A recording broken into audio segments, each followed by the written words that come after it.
속으로 들어가 있는데, 하나님의 말씀은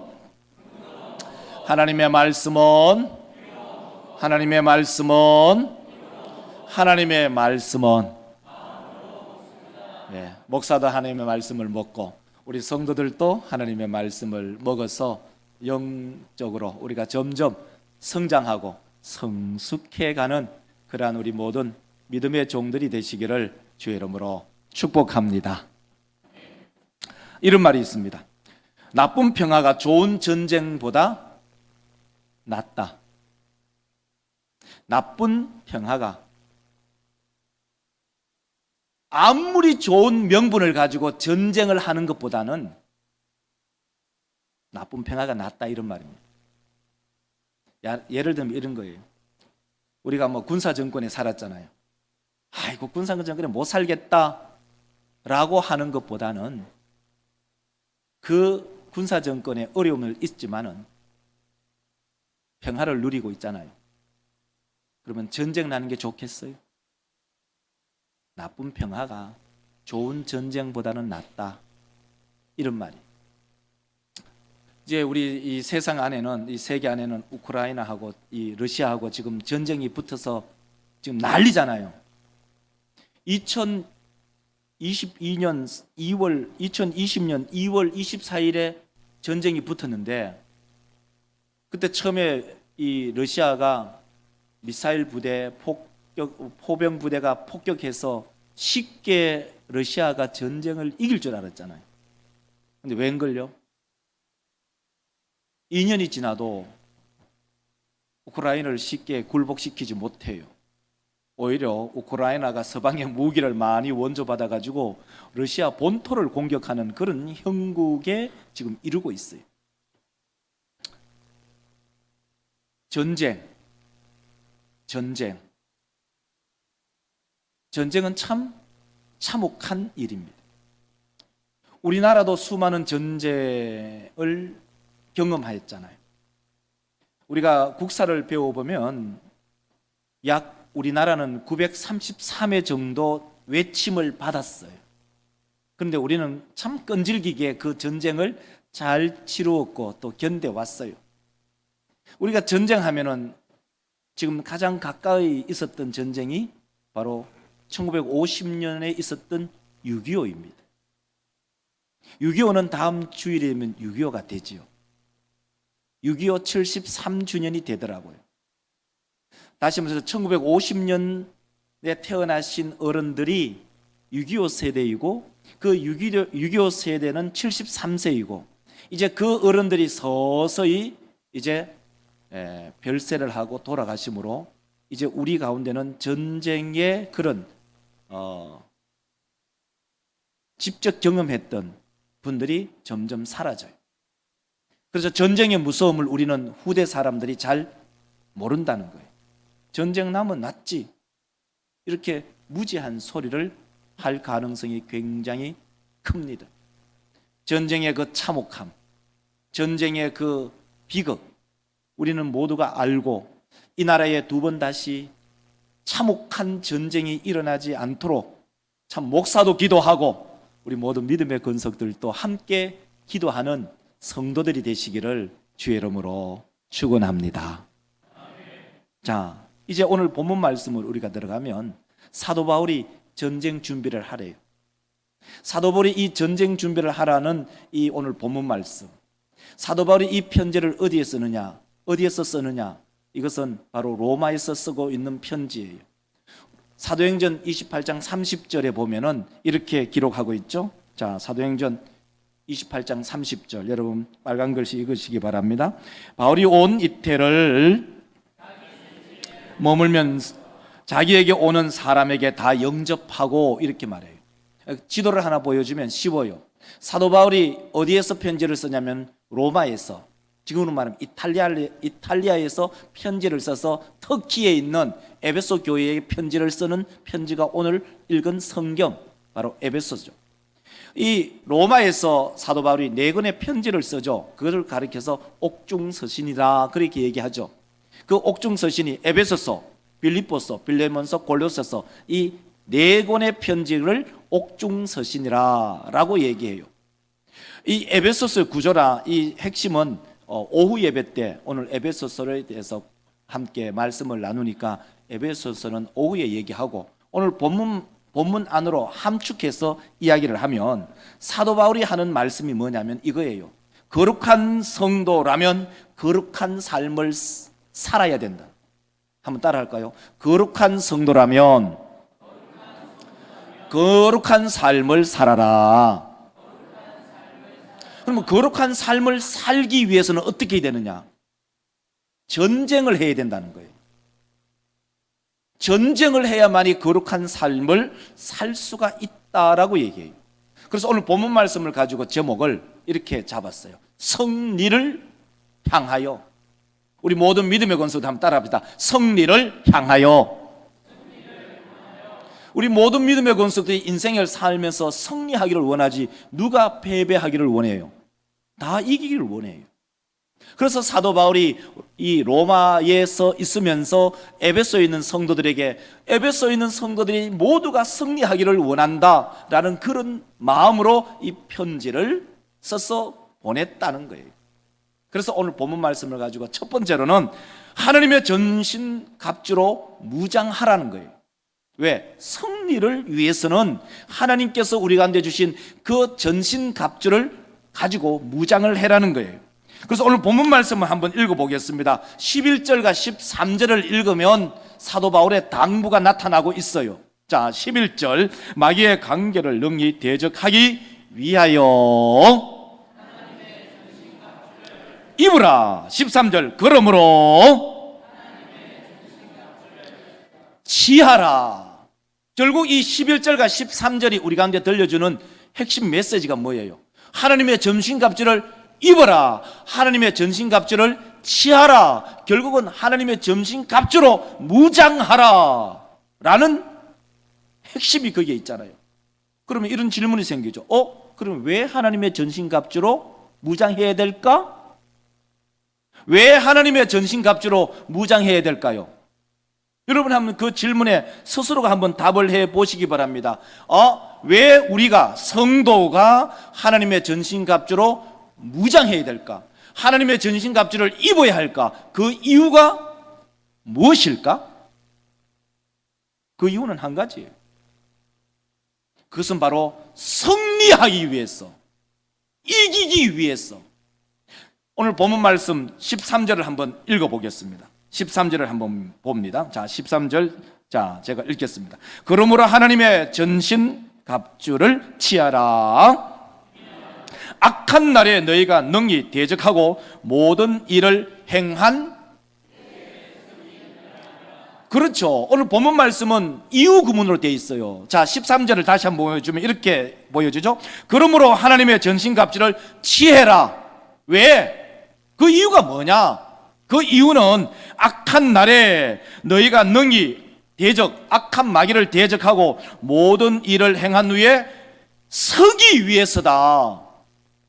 선다는 말이 뭐예요? 이긴다는 얘기예요. 승리한 사람만이 이기죠. 진 사람은요, 나자빠져 있죠. 쓰러져 있죠.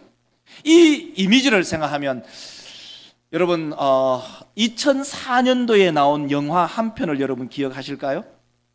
태극기 휘날리며. 그 영화를 보신 분들은 그 이미지를 생각해요. 그 장동건이하고 원빈이죠. 장동건이가 형이고 원빈이 동생이에요. 둘이가 군대 갔는데 동생은 공부를 잘하고 학교를 하다가 이제 학도병으로 끌려온 거예요. 잘못해서. 동생을 살려야 되기 때문에 이 형이 동생을 보호하면서 전쟁터에 나가서 영웅이 되는 그 이야기예요. 태극기를 휘날리며. 태극기를 휘날릴 수 있는 것은 결국은 승리할 때만이 태극기를 휘날리죠. 전사당했는데 어떻게 태극기를 들고 있겠어요? 왜 하나님의 전신갑주를 우리가 입어야 되는가? 그 이유가 뭐죠? 승리하기 위해서, 서기 위해서, 이기기 위해서 하나님의 전신갑주를 취해야 된다는 겁니다. 그러므로 우리 모든 믿음의 권속들, 우리 모든 성도들이 하나님의 전신갑주로 무장하시기를 주의 이름으로 축원합니다. 왜? 승리하기 위해서. 자, 우크라이나가 왜 완전 무장을 해야 될까요? 러시아와 전쟁하여서 이기기 위해서는 우크라이나가 완전 무장해야 된다는 거예요. 우리나라가 북한하고 전쟁하기 위해서 이기기 위해서는 어떻게 해야 되느냐? 완전 무장해야 되죠. 뿐만 아니라 우리나라의 국가 예산이 1년에 얼마냐? 2023년에 국가 예산이 638조더라고요. 그러면 거기에 대한 국방 예산, 국방을 지키기 위한 예산이 몇 조냐? 57조예요. 그림 하나를 보여주면 우리나라의 전체 예산의 4위에 해당하는 예산이 국방 예산이에요. 57조. 어마어마한 예산을 지금 우리나라가 쓰고 있어요. 왜? 성리를 위해서. 우리나라의 평화를 지키기 위해서 그렇게 많은 예산을 지금 사용하고 있어요. 여러분, 강한 자가 이기는 게 아니에요. 이긴 자가 강한 것이죠. 우리 모든 믿음의 권속들이 하나님의 전신갑주를 입음으로 취함으로 승리의 성도들이 되시기를 주의 이름으로 축원합니다. 자, 이 사도 바울이 이 전쟁은 승리할 수 있는 이 전쟁은 어떤 전쟁이냐? 이 전쟁은 사람과 사람이 맞붙어서 싸우는 그런 전쟁이 아니고 이 전쟁은 영적인 전쟁이다, 이렇게 얘기하죠. 오늘 본 말씀 12절을 한번 읽어볼까요? 12절 읽겠습니다. 우리의 싸움은 통치자들과 권세들과 이 어둠의 세상 주관자들과 하늘에 있는, 이 문장을 보면 A는 아니고 B이다, 이런 말이죠. 우리의 전쟁은, 우리의 싸움은 혈과 육, 그런 싸움 아니고 마지막 단에 나타나죠. 그것은 바로 악의 영들을 상대하는 싸움이다. 우리의 싸움은 사람과 사람의 싸우는 게 아니라는 거예요. 우리의 싸움은 바로 악한 영들의 싸움이다. 성도의 싸움이 바로 그런 싸움이에요. 그러면 악한 영들, 그 악한 영들은 표를 먼저 보여줘. 자, 전쟁은 한 표 보세요. 이 전쟁은 혈과 육의 싸움이 아니라는 거예요. 혈과 육은 뭐죠? 사람과 사람이 싸우는 거잖아요. 그 싸움이 아니에요. 남편과 아내가 톡톡톡 싸워요. 하나님께서 혼인해서 거룩한 가정을 만드시고 그 가정을 통해서 하나님의 나라를 이루어 가려고 하는데 남편, 아내가 싸우는 거예요. 심지어는 거기는 육두문자를 써가면서 그런 싸움을 싸워서는 안 된다는 거예요. 그 남편과 아내의 그 싸움의 그 배후에 뭐가 있느냐? 바로 영들에 있다는 거예요. 악한 영들의 전쟁인데 그 악한 영들이 주로 사용하는 통로가 어떤 것이냐 라고 보면 이 12장의 문장 속에 나타나고 있잖아요. 12절을 다시 한번 보여주면 그 악한 영들의 통로, 12절 한번 보여주실래요? 보세요. 그 통로가 어떻게 사용되느냐? 통치자들, 다시 말해 권력자들을 말하죠. 권세자들, 통치자들과 권세들과 이 어둠의 세상의 주관자들이 바로 악한 영들의 조정을 받고 있는 거예요. 이걸 다르게 말하면, 좀 쉽게 말하면 권력자들이 세상의 가치관을 가지고 성경의 가치관과 충돌하는 것을 말해요. 이것이 바로 우리의 현실 속에서 가장 큰 싸움 중의 싸움이에요. 우리의 현실 속에 가장 큰 싸움 중의 싸움은 지금 현재 국회에서 계류 중에 있는 것 중에 하나가 뭐냐면 차별금지법.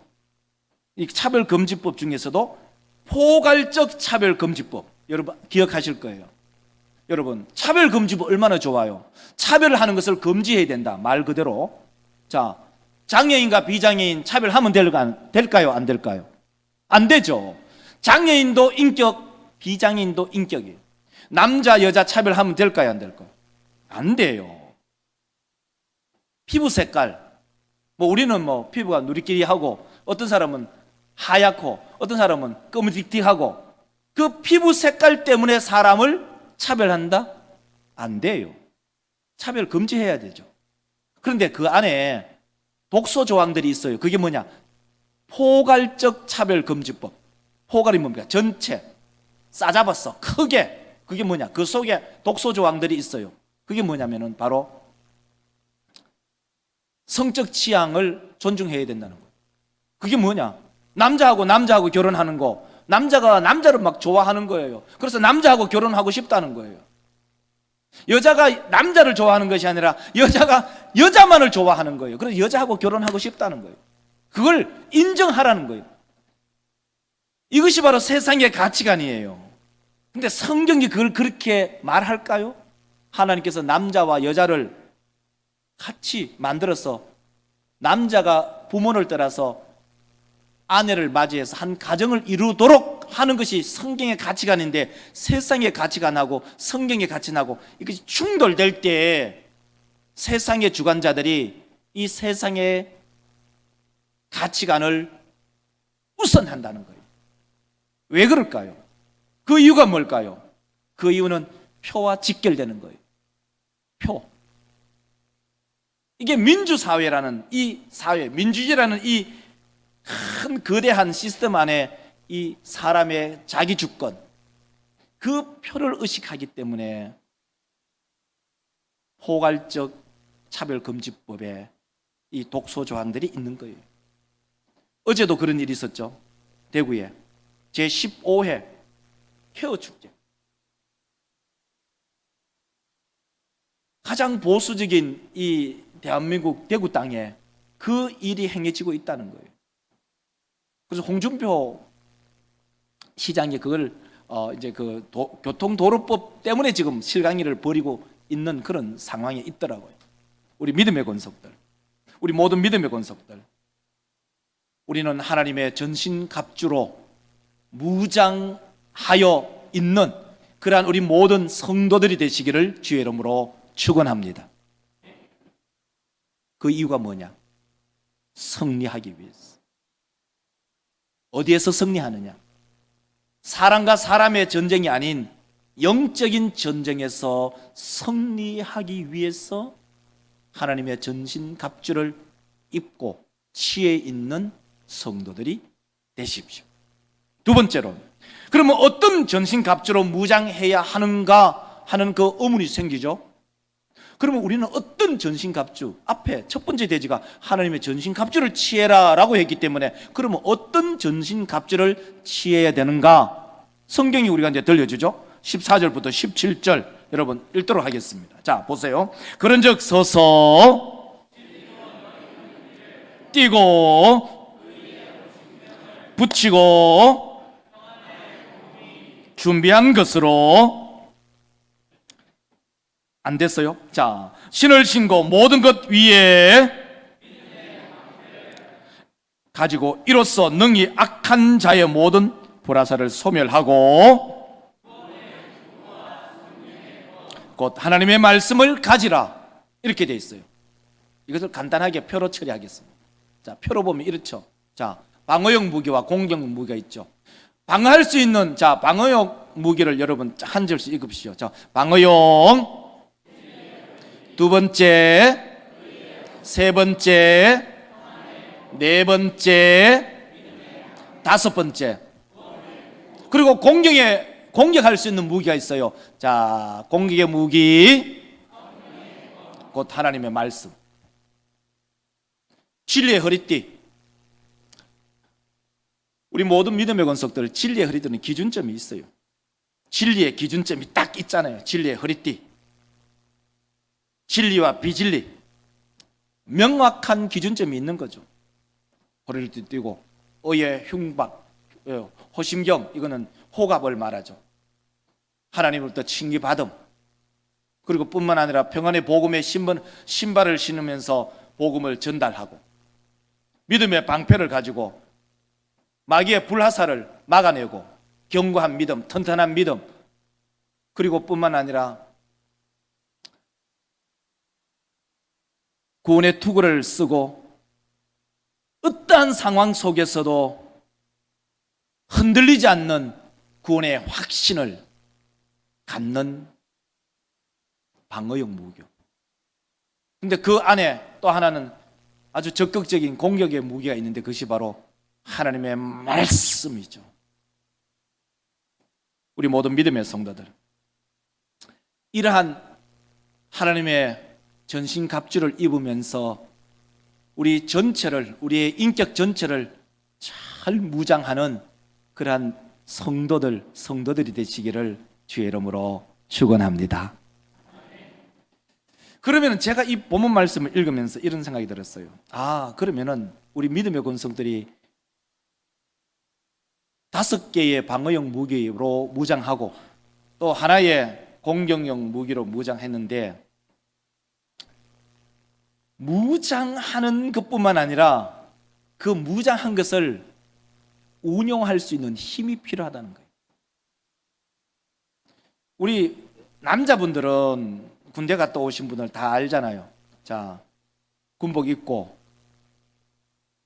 그 다음에 그 위에 탄창 허리에 두르고 수통 엉덩이에 붙여 있고, 그리고 군화 신고 철모 쓰고, 그리고 군장 20kg든 뭐 30kg든 군장 메고 총 메고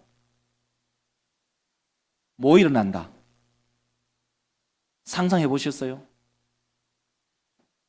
무장을 하긴 했는데 무장한 것을 쓸 수 있는 힘이 없다.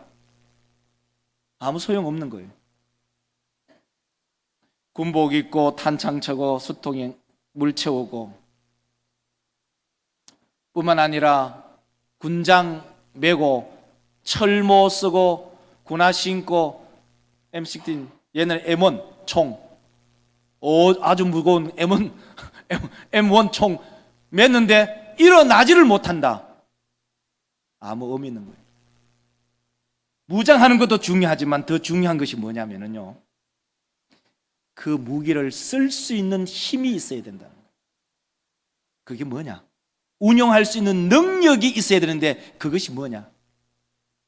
사도 바울은 그것을 기도라고 우리 가운데 들려주고 있어. 18절 말씀 한번 읽어볼까요? 자, 18절 말씀. 자, 18절 읽겠습니다. 모든 하되 항상 성령 안에서 이를 위하여 깨어 항상 힘쓰며 여러 성도를 위하여. 자, 이 한 문장 안에서 5번 기도하라고 얘기해요. 자, 18절 한번 보세요. 모든 기도와 간구 2번 얘기하죠. 항상 하되 항상 성령 안에서 기도하고 3번째죠. 이를 위하여 깨어 구하기를 4번째죠. 항상 힘쓰며 여러 성도를 위하여 구하라 5번. 하나님의 전신갑주를 입고 그 다음에 뭘 해야 되느냐? 이것을 운용할 수 있는 힘이 있어야 된다는 거예요. 능력이 있어야 된다는 거예요. 이걸 어떻게 우리 성도들에게 설명할까 생각하다가 2010년도에 11월 23일에 뭐가 있는지 아셨죠? 연평도 폭격 있었어요. 연평도 서해 5도, 서해 5도는 서해 5도 백령도, 그죠? 그다음에 대청도, 소청도, 연평도, 소연평도, 이 5개의 5도, 이 NA선, 북한 그 한계선, 북방 한계선이죠. LL선이 딱 있어요. 그 지키는 그 해병들이 지키잖아요. 해병들이 지키는 가운데 거기에 K9 자주포가 있어요. 자주포가 있는데 한번 자주포 한번 보여주실래요? 그때 연평도 2010년도 11월 23일에 연평도 포탄이 막 떨어졌잖아요. 근데 이 해병들이 얼마나 훌륭한 용사들인지 전사인지 그 포탄이 떨어진 가운데 딱 13분 만에 다시 대응 폭격을 했잖아요. 그때 제가 말씀드리고자 하는 게 뭐냐면은, 저 전차가 있는데 전차를 움직일 수 있는 기름이 없다.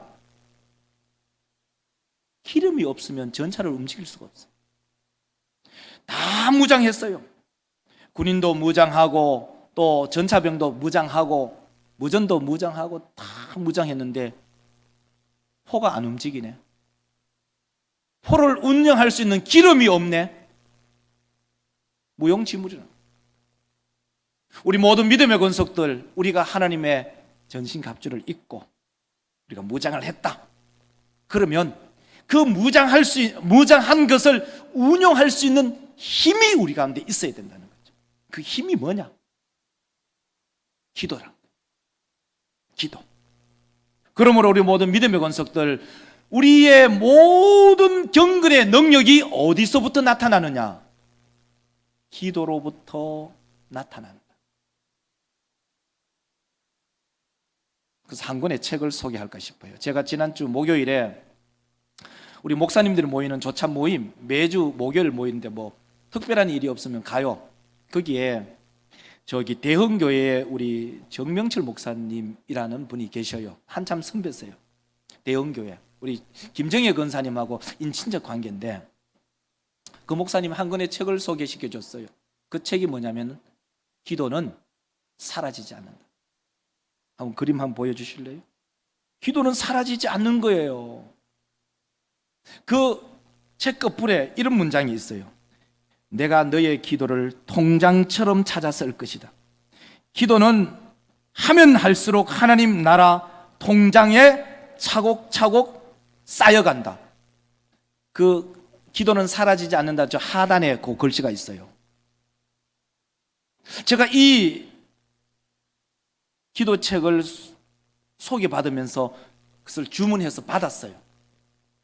저 받았다고요. 저 책을. 저 문장에 참 가슴에 다가오는 것이 뭐냐면, 기도는 마치 우리가 적금하듯이 차곡차곡 쌓이는 거예요. 여러분 다 적금하잖아요. 예금하잖아요. 여러분 통장에, 적금 통장에 적금이 한 달이든, 요즘은 뭐 K뱅크나 카카오뱅크는 매일매일 적금을 할 수도 있고요, 일주일 단위도 할 수도 있고요, 한 달 단위도 적금을 할 수가 있어요. 여러분 우리 학생들 적금하잖아요. 우리 성도들 적금하잖아요. 그와 마찬가지로 우리의 기도가 마치 적금처럼 쌓이는 거예요. 그것이 만기가 되면, 아니면 내가 필요할 때 그 예금 통장을 깨어서 쓰듯이 기도의 통장을 쓸 수가 있는 거예요. 내가 필요한데 통장에 적금도 안 해놨는데, 적금도 안 해놨는데 은행에서 돈 달라고 하는데 돈 주겠습니까? 제가 이 말씀을 기억하면서 그렇구나. 이제 멀잖아. 우리 학위 사역들이 막 쏟아져 나올 거예요. 영야부, 유초동부, 중고동부, 대청부, 이제 학위 사역이 있는데 다 준비했어요. 최고의 강사를 준비하기도 하고, 교재를 준비도 하고, 학생들도 준비하고, 선생님들도 준비하고, 장소도 준비하고 다 했는데 그것을 운영할 수 있는 힘이 없다. 다른 말로 기도가 없다 하면 모든 것이 무용지물이다. 우리 모든 믿음의 성도들, 기도는 사라지지 않아요. 기도는 없어지지 않아요. 기도는 마치 하나님의 나라의 적금 통장에 여러분의 명의로, 여러분의 이름으로 적금을 넣는 것처럼 그 적금이 차곡차곡 쌓이는 거예요. 그리고 그것이 만기가 될 때, 아니면 여러분이 정말 필요할 때 그 기도에 쌓인 기도의 능력을 찾아 쓸 수 있는 거예요. 기도 안 한 사람은, 적금 안 한 사람은 적금 없잖아요. 예금 없잖아요. 적금 한 사람은 적금이 쌓여 있고 예금이 쌓여 있잖아요. 여러분 어떤 것을 선택하실래요? 어떤 것을 선택하실래요? 그것이 바로 오늘 사도 바울이 우리 가운데 들려주는 메시지입니다. 우리 모든 믿음의 권속들, 하나님의 전신갑주를 입으면서 무장하시기를 주의 이름으로 축원합니다.